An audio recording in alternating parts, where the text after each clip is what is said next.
We're good? Okay, fine. Excellent. Good morning, everyone. Yep, microphone's on. Welcome, and first of all, thank you for XWiki to organize this dev room. My name is Sander van Dooren, and today I'll show a bit of the things that we've done during the last few years for a project at the European Commission. My colleague is here as well. I might pass on some questions to him. So it's a project that we've been doing for a few years, and we discovered some interesting things with integrating a knowledge graph with CMS. So, who am I? My name is Sander. I live close by in Leuven. I'm an independent consultant, so I'm not representing the European Commission here in any way. It's just some of the things that we did there. I'm working there on software architecture, and apart from that, I'm intrigued by all sorts of complex systems. So, these are the contexts. I put the slides on Penta. But I noticed that I forgot to put the file extension there. So if you would download them, just put pptx behind. I tried to change it, but the system, it was a bit overloaded this morning, so I lost that opportunity. So the place where I work is ISA. It's a unit that promotes everything open from the European Commission side. So we work on open source projects. The goal is really to promote interoperability between public services. So that can be on data models, but one of the things that we have is the interoperability framework. We have a reference architecture that supplements that framework. All of these things are clickable in the slides, but I'll skip quickly through it because there's not a lot of time. The main thing I wanted to point out here is JoinUp, because that's the action that where we did all of this work for. And that's the content management system that is based on Drupal. And one particular thing that might be of interest to you outside of the technology behind it is the licensing assistant that we have on this platform, which is sort of a wizard that helps you in selecting an open source license. So if you want to see based on the criteria, it helps you determine what is the best license for you. So a quick agenda: what are knowledge graphs? How does Drupal and the CMS world integrate with this, from how we put everything together in one system architecture, so how things relate to each other, some conclusions, and then the question and answers. Knowledge graphs. Well, what is a knowledge graph? I don't know how familiar people are with the concept. But I'll try to explain quickly what goes into it. It is, in fact, a list of statements, and a statement can be something of the form AW1120 is a room in ULB, and you will see that I underlined parts of the statement, and another part is in italics. This is really to indicate that, in this small sentence, in this statement, there is a subject, there is a predicate, and there is an object. And I'll come back to this later. Are knowledge graphs something new? Absolutely not. They're sort of rebranded of what Semantic Web was in around the 2010s. So somebody at Gartner decided that it was time for some new terminology and introduced knowledge graphs. The big difference with the 2010s is that at least now there is a decent set of tooling around the whole concept. So now you can really work with these things. So we have statements. If we throw these statements together, they form a graph, and that is our knowledge graph. You'll see different kind of terms thrown around. So linked data, linked open data, semantic web, knowledge graphs, RDF. All of those things are just, synonyms for the same thing. Well, they're not 100%, but they cover if you look around on the web, these are all sorts of terms used for the same kind of IDs. Everything in knowledge graphs, and that is what makes it particularly interesting, is based on standards. While a lot of graph databases think the Neo4js and they are based on very loose, they define their own standards, and but what we use on the semantic web is really W3C standards, like you would have HTML, but so the information itself is described in RDF, and that is a specification which makes it very robust and very portable. So we have RDF, that is the specification that defines how you can express statements within a knowledge graph. We have, of course, those statements. We can make arbitrary statements, but things get a bit more interesting if we put things in a data model. That's where RDFS and OWL come in. They allow you to express classes of things and how you can instantiate things. You need a way to query all of this madness, and that is what Sparkle is. Sparkle is also very standardized, so it's a standardized query language that allows you to query RDF data. And really what it all comes down to is RDF is to information on the web what HTML is to documents. Documents are a way of expressing information about a resource. So an URI on the web is a universal resource indicator, so it's really the identifier of a resource, and a document is a way of representing a resource. And the same way we can represent a resource with a document, we can also represent it with RDF. So a machine-readable version, so the information is readable for the machines, instead of HTML documents that are readable for humans.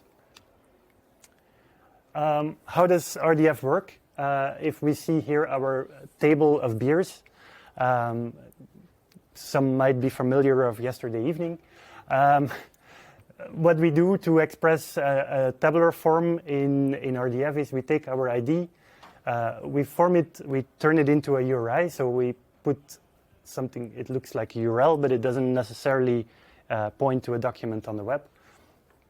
We take our column name and we turn that into our predicate, and then we take our value of the thing and that we transform into an object. So in RDF, we always have this form of subject, predicate, object, and this way we can describe whatever information that we want.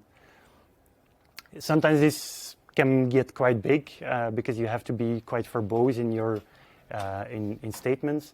But in the end, you can, with this simple format of subject, predicate, object, you can model the whole world.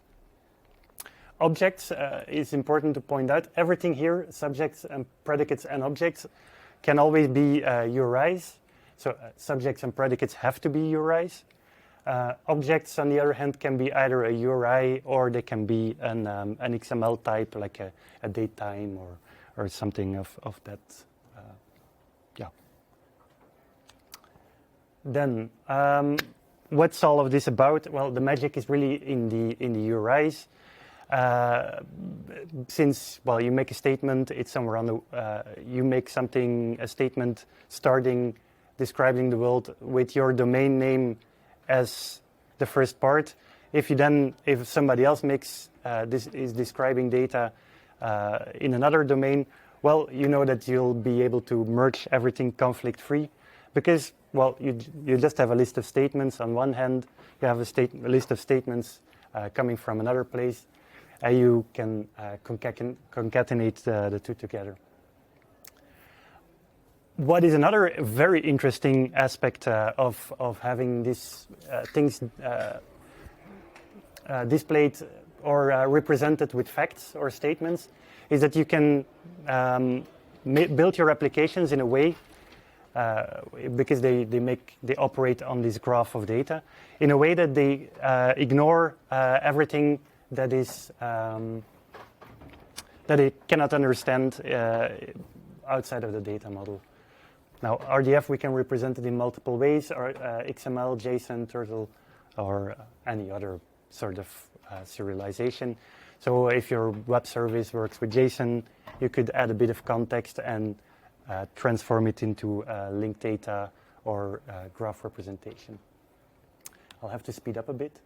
Why would you want to do it? Well, this idea of applications, separating your application from the data is very important. Instead of putting logic in your application layer that knows how to interpret certain structures in your database, everything is directly expressed in the data itself. And then, as I already mentioned, well, you have this possibility of ignoring facts. So you can really subclass or make application profiles of a data model and sort of specialize them for your application context. So a very generic standard, and then make something for your application, add the missing parts, and then this data can still be interpreted by applications that work on this generic data model by simply ignoring the things that you stated that they cannot understand. Now, well, yeah, the obvious things that big corporations are using knowledge graphs for now are the interactive assistants like the telescreens of Amazon, what are they called? The things you can talk to. Alexa. Then, of course, Google uses it to improve search because, well, modeling knowledge and relating things to each other, you can greatly increase your insight in how the world fits together. And, well, chatbots are also another example. So this is how you express a query. I'm just going to speed up a bit. Coming to the Drupal part of things, what did we do? Well, we have this project called JoinUp, where we have this catalog of reusable solutions, open source. We try to express everything there in a machine-readable format so that people can also reuse our catalog. And it is really a federated portal, so there are member states of the European Union that have their own catalog, and we harvest data from them and throw it together into one European catalog.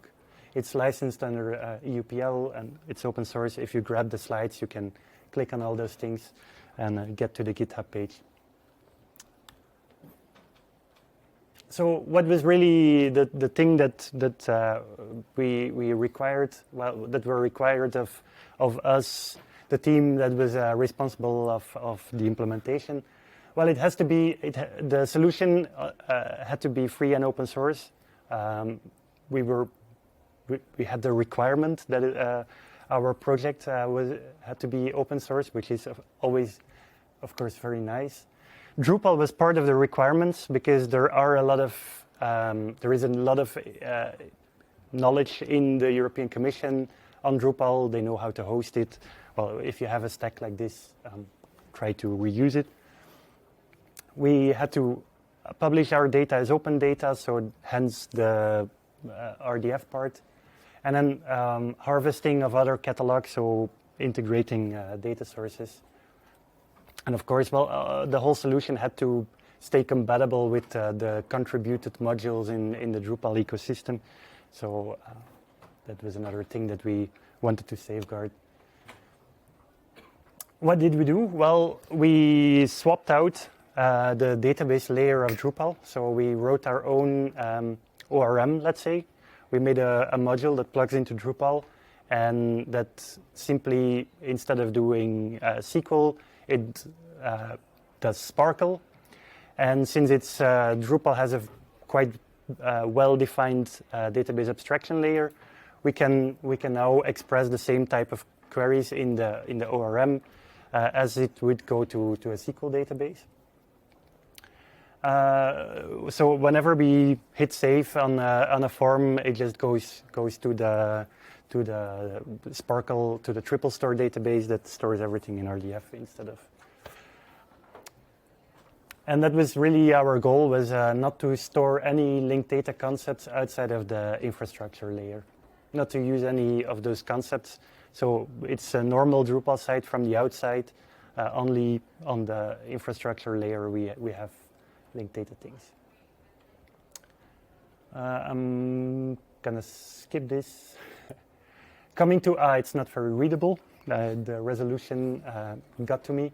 But what you see here is on the right side, we have two databases that we use. We store part of our content in a relational database and part of our content in a triple store database. And everything fits then into the CMS system. And we had to do a bit of trickery because, well, if you have two completely different database technologies, things get a bit tricky if you have to do a query.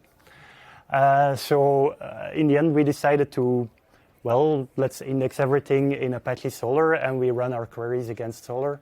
And then when we do object loads, we just get them from the database, and that worked out perfectly fine. We also have a copy of this triple store database that we put out in the public, and there we have our public Sparkle endpoint, so you can go and query this. So quickly, some lessons learned. Our objects, well, everything all loads from the database. Since Drupal likes caching, we ended up with a Redis server, so also our objects gets cached in Redis. And our queries go to Solr. So in the end, the database, the triple store database and the MySQL are just sitting there being idle. Only when somebody saves something, something gets written there. Of course, what I think is the huge potential for big organizations is this ability of extending data models and still being compatible with the base data model. So imagine you have 200 websites in an organization. Every organizational unit has a different notion of what a news item means. This one director wants to have a subtitle on his news. You can accommodate for this and still operate. You can query on the corporate level with a shared data model, and on the local level, those specific websites can use their specific models. It's awesome for data integration. So our data coming from the member states, we can just pipe it through and get it all in our triple store database, of course, with validation in the process. And working with reference data, like we have code lists of countries, languages, these kind of things. It's really enjoyable because we can simply remove everything related to a certain topic and replace it with a new version, and everything is still there and working. Now let's have a round of questions. Thank you. So we have 7 minutes for questions. Yep, excellent.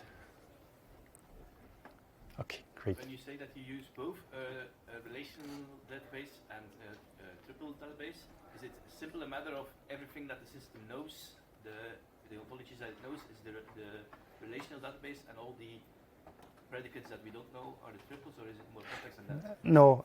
So the question was, is everything stored in every database, and or if the data that we cannot express in a relational model stored in the triple store, or where it goes what kind of data? The reality is that we have a part of our data model that is standardized. We use ADMS AP, which is a sort of DCAT AP variation. And all of the entities that are described in this model, we store in the triple store database. Everything else, news, events, they go to the relational model. it was, if we would have the tooling that we built now when we started, probably we would have expressed everything in RDF. But at that time, it was very difficult to rely on the thing, and things like versioning are also not so easy in RDF, and that's why we decided to make the split. Yep, maybe. Which triple store do you use? We're using Virtuoso, the open source version. It was what we got our hands on at the time, and it was working fine. So I think by now there are maybe better products on the market, but it works fine. Well, Virtuoso works well. It scales pretty well. It's still one of the most performant ones. It's just that the documentation is horrible. So that was more the challenge than you had a question. So you mentioned that you use Solar for queries, right? Yeah. Does that mean Solar, of course, is document-based? Does that mean that you have relatively simple queries to work with? Or have you also been supporting the Sparkle endpoint, for instance? And if so, how Excellent. do you do that with Solar? Yeah. So the question was, can you do everything with Solar because it's a document database, and you sort of lose the expressivity of Sparkle, if I can summarize it. Well, we have parts, since we don't have everything in our triple store database, we had to do something. Drupal works very entity-based anyhow, so it's more a natural document model, I would say, than really graph data. So it is already it already puts a bit of an opinion on what your graph will look like. But what we do offer is so we have the one database, we have the other database. Both of them have their query layer from Drupal. On top, we have an object model that is similar. That is the same for both of them. They're just entities in the CMS. We index everything in Solar, and then, well, our queries don't go pretty wild. It's more retrieving things related to, it's just simple things actually. For the querying, the Solar, the Sparkle querying, we do offer a public Sparkle endpoint, which is a copy of a subset of all the graphs we have in our main triple store. So there everybody who wants to have the fine-grained Sparkle things can use that. Any other questions? Or can we start switching? You're welcome. So next up we'll have Anka Luka, which will come and talk about from zero to intranet in 20 minutes. Would you? Oh. So it was nice. Sorry. Yeah. Thank you. Well, I hope it was nice for the people to watch, yes. Because that's. I hope so. So you should be getting an email with the review of the video. Okay. You can edit it, or if you don't, I will do it. So. Excellent. Thank you. Hello, Mrs. Luka. Hello, How is it going? Mr. Urban. Thank you very much for organizing this demo. Yes. So do I have a plug? Tell me yes, because otherwise I'm in deep shit. Yes. Under the table, or? You can use this one if you want. And I'm gonna manage to. Yes. No, but are you sure? Yes, I'm sure. Which one next to Alina? Which table? No. I forgot to put out my. Bam. Do you want me to microphonize myself? Yes, please. But I can speak 2 times louder than the previous.